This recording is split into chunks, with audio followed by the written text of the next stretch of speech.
you knew Kobe in a very different way. If you could tell me a little bit about what he did for your boys, because we know that he's that guy. This is hard. This one is hard. We came together on different circumstances. Obviously, the ball fake in Orlando. You know, a potential fight turned into a friendship and a brotherhood. So this Gayle King, Lisa Leslie interview, everybody's talking about. First of all, shout out Lisa for handling that shit the way you did. And then Gayle. I don't even know what to say, to be honest with you. That's just some clown ass shit. And then you come out this morning trying to explain that it was the network. The network cut and edited. Are you surprised that a bunch of white people got the token black woman to go talk bad about some other black people? That surprised you, as old as you are?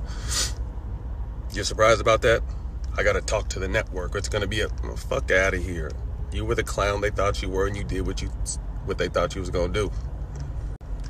People's fucking crazy, man. Let these people rest in peace, man. Y'all find something else to fill your pockets up with.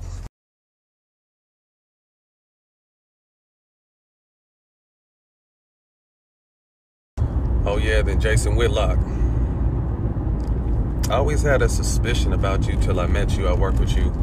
Never really seen no funny shit. Kind of seemed cool. And then to find out all the shit you talked about Kobe throughout his whole career. And had you a fucking clown too, straight up. Clown. Had you as a token black man on Fox News calling him he's the smartest basketball player this, smartest basketball player that. When you know this whole, as long as you've had a platform, you've been talking shit about Kobe. You a fucking clown too, straight up. Clown. You know, he was the first person to call me free agency in 2010. And asked if I wanted to be a Laker. And I said, hell yeah, I've been a Laker fan my whole life. So from there, it wasn't so much about Kobe on the court. It was what we developed off the court. We were both going through some personal stuff at the time, and we hung out a lot, and we talked a lot about kids, about life, about what's next. Man, it's been a tough week. Tough week. One of the tougher weeks. But shit, we made it, man. It's Friday. Made it through the week. Shit, remember, man, the pain's not gonna go nowhere. Just over time, we'll learn how to deal with it. And that's not only in the Kobe situation, that's just in life, man. It's always gonna hurt, but we just learn how to handle it. But anyway, man, be thankful. Be gracious. My homeboy Kendrick Perkins yesterday on The Jump did a dope thing after he said he apologized to KG. He just sang everyone at the table's praises. Me, Paul,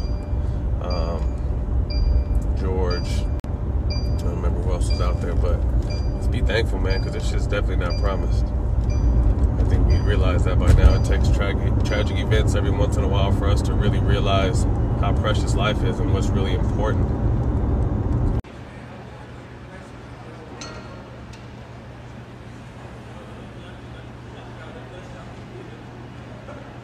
Purple and gold throughout the arena. Coming to you live, Bay Area legend, OG, my OG, B. Shaw, and Rachel. We out here, man. Doing it. Coming to you live from Staples Center, man. It's gonna be a tough day, but like I said. So I got the last phase of the boys' birthday present, seeing that they're out of school right now because of the fires. I'm taking them out to Orange County to work out with Kobe. But it's a surprise, so don't say nothing. They're gonna lose their fucking minds. Headed to the boys' last birthday present. You guys ready? Yes. You know what it is? I feel like we're gonna go play basketball. We have our basketball shoes on. Where you with who though? And put your goddamn seatbelts on, boy. Dang. Zaya, what you think? So your guess is basketball, Carter? Zaya, your guess is basketball? Yes. But that's all you know? You don't know if it's playing or whatever it is? You just think it's basketball? I'm gonna go with it's playing. Like just turn left on wood. Ooh. Oh, that's grown men now. Come here. Come on over here. Huh? How you guys doing? Good. Yep. You guys surprised? Surprise, Dad. How was your workout, Carter? It It was good. Good workout, man. He put him through some shit. Make sure you check out. We couldn't give it to Instagram, and we're about to launch the boys' YouTube channel, the Barnes Bros, coming soon. But shout out Kobe, man. We appreciate you for your time. See you, Kobe. Thanks for the shoes. I've been at a loss for words. I think a lot of people have. Trying to figure out how a caption or a few pictures can express how important you were to selfishly myself and my boys, but the impact you made on the world, and particularly in LA. We had a long journey. Started back in '98. I think your second year with the Lakers, my freshman year at UCLA, and you used to come up and work out after our practices. And I would go back in and just watch you go through a whole entire workout and just like, fuck, this dude's gonna be a problem. So from being a fan to me making the NBA and competing against you, you know, you were the target. You were, I missed MJ, so you were our era's MJ. So to guard you, to play against you was the best time throughout my career, knowing that it's going to be a war. Also knowing that good defense is never going to stop great offense, but just to make you work. From that to us almost fighting in Orlando, 2010, the infamous ball fade, where your crazy ass didn't flinch. And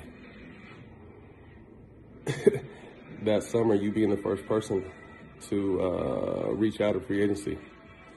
And everyone who knows me knows I don't answer the phone for nothing. And for some reason, I answered a phone number that I had that I didn't know.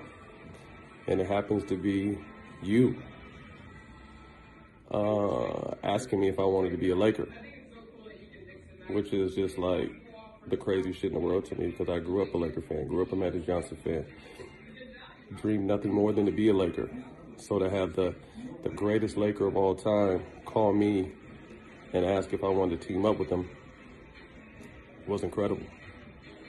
We can go through hours and hours upon hours of how great you were on the court, but I think once we became teammates is where we really bonded as brothers off the court, because we were both going through a lot of shit in our personal life, and we just leaned on each other.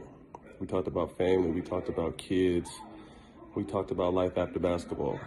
I was always telling you, you need to show the world the rest, like the dope-ass Kobe that we see. I said, you need to show the world that.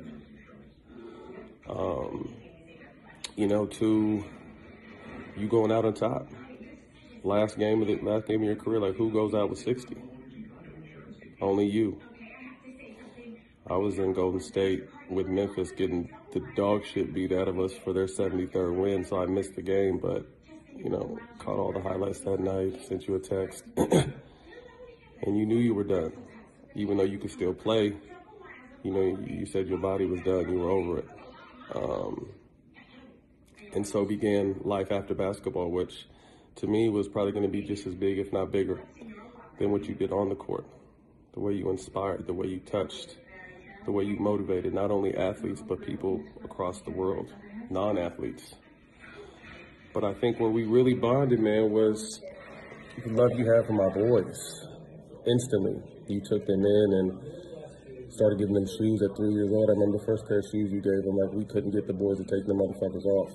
Like, they were just so enamored that, at 3 years old, understanding your greatness, but they had some Kobe shoes.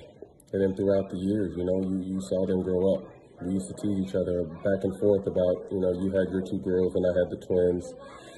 And then you had Bianca, and I teased you about having another girl. And then I got pregnant with Ashton, and Vanessa got pregnant with Capri. And I sent you a text like, another boy for me and another girl for you. And you in capital letters put, God has a sick sense of humor, which was just,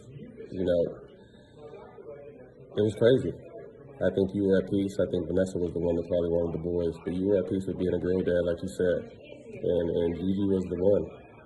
And you talked about it, how you lit up, how you, just the look in your eye and the intensity in your voice the happiness she spoke about, not only her, but all the kids, but particularly Gigi in basketball, it was refreshing. It was amazing. And I'm just glad I got the chance to share the other side of you. The world got to know the athlete, but I got to know the man and the father and how serious you took all that.